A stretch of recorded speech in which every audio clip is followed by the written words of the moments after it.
Thai Poosam Tamil की संपूर्ण जानकारी। हर धर्म हर समुदाय के अपने कई ऐसे विशेष पर्व होते हैं जिनसे लोगों की अटूट आस्था जुड़ी होती है। भारत एक ऐसा ही देश है जहां अलग अलग धर्म के लोग अलग अलग तरह से ईश्वर के प्रति अपनी श्रद्धा प्रकट करते हैं और भगवान द्वारा मानव कल्याण के लिए उठाए गए कदमों को याद करते हुए उस दिन को त्योहार के रूप में बड़े धूमधाम से मनाते हैं।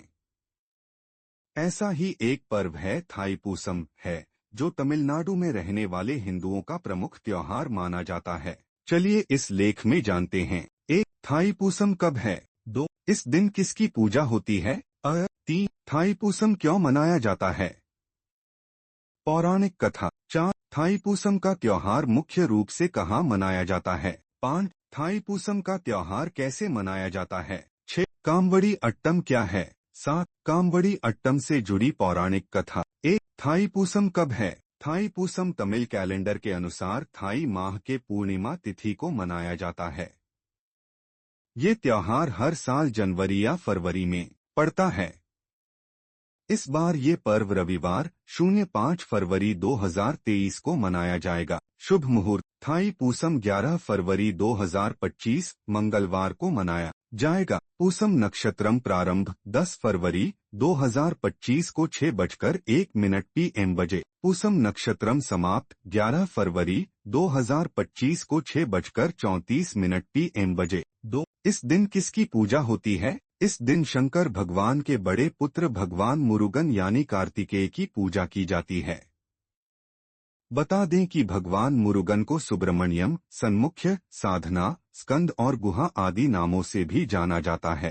3. थाईपूसम क्यों मनाया जाता है? पौराणिक मान्यता के अनुसार एक बार सोरापदमन नाम के एक दानव को वरदान मिला कि भगवान शिव की स्वयं की संतानों के अलावा उसे और कोई नहीं हरा सकेगा, नहीं मार सकेगा। इसमें एक और शर्त थी कि शिव की संतान का जन्म किसी महिला से नहीं होना चाहिए। इस वरदान से सोरापदमन बहुत अहंकारी हो गया। वो स्वयं को अजेय मानकर सब पर अत्याचार करने लगा और तीनों लोकों को जीतना शुरू कर दिया। उसकी प्रताड़ना से बचने के लिए सभी देवों ने भगवान शिव को प्रसन्न किया और उनसे ऐसी संतान की मांग की जिससे सोरापदमन को मारा जा सके। तब भगवान शिव ने पुत्र मुरुगन, जिनको कार्तिकेय या सुब्रमण्यम के रूप में भी जाना जाता है, उनको अपने माथे की लपटों से उत्पन्न किया। इसके बाद माता पार्वती ने मुरुगन को सोरापदमन को हराने के लिए एक वेल यानी दिव्यास्त्र दिया। भगवान मुरुगन ने तुरंत सभी लोकों पर नियंत्रण कर लिया और सोरापदमन तथा उसकी सेना का वध कर दिया। तभी से इस दिन थाईपूसम का विशेष उत्सव मनाया जाता है और ये दिन बुराई पर अच्छाई की विजय का प्रतीक माना जाता है। 4. थाईपूसम का त्योहार मुख्य रूप से कहाँ मनाया जाता है? थाईपूसम का पर्व मुख्यतः दक्षिण भारत में मनाया जाता है। इस त्योहार को तमिलनाडु व केरल के साथ साथ श्रीलंका, अफ्रीका, अमेरिका, थाईलैंड जैसे दूसरे देशों में भी तमिल समुदाय के लोग बहुत ही उल्लास और उत्साह के साथ मनाते हैं। 5. थाईपूसम का त्योहार कैसे मनाया जाता है? थाईपूसम का त्योहार थाई महीने की पूर्णिमा तिथि से शुरू होकर अगले 10 दिन तक चलता है। इस पर्व पर भक्त मंदिरों में जाकर भगवान मुरुगन की पूजा करते हैं। थाईपूसम त्योहार के 10 दिनों के दौरान भक्त बड़ी संख्या में एकत्र होते हैं और कई विशेष विधियों से भगवान मुरुगन की पूजा करते हैं।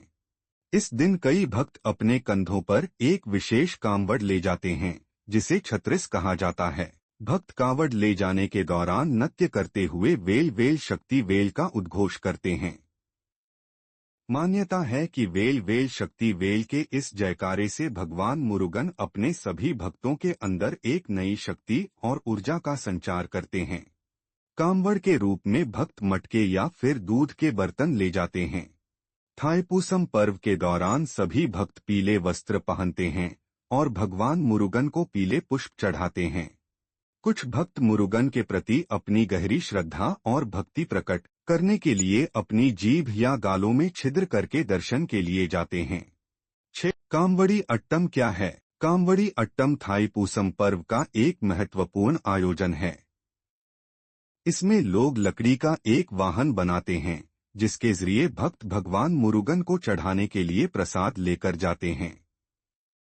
श्रद्धा और भक्ति के साथ कांवड़ ले जाते समय नृत्य की रस्म को ही कांवड़ी अट्टम कहा जाता है।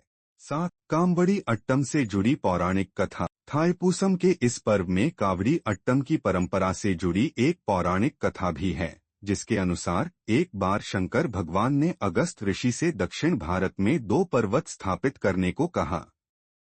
शिव शंभू की आज्ञा के अनुसार ऋषि ने शक्तिगिरी पर्वत व शिवगिरी पर्वत दोनों को एक जंगल में स्थापित कर दिया और बाकी का कार्य उन्होंने अपने शिष्य इदुमंबन को सौंप दिया। लेकिन जब इदुमंबन ने उन पर्वतों को हटाने की कोशिश की तो वह उन्हें हिला तक नहीं पाया। फिर उसने भगवान से सहायता मांगी और पर्वतों को लेकर चल पड़ा। कुछ दूर चलने के बाद इदुमंबन विश्राम करने के लिए दक्षिण भारत के पलानी नाम की जगह पर रुका।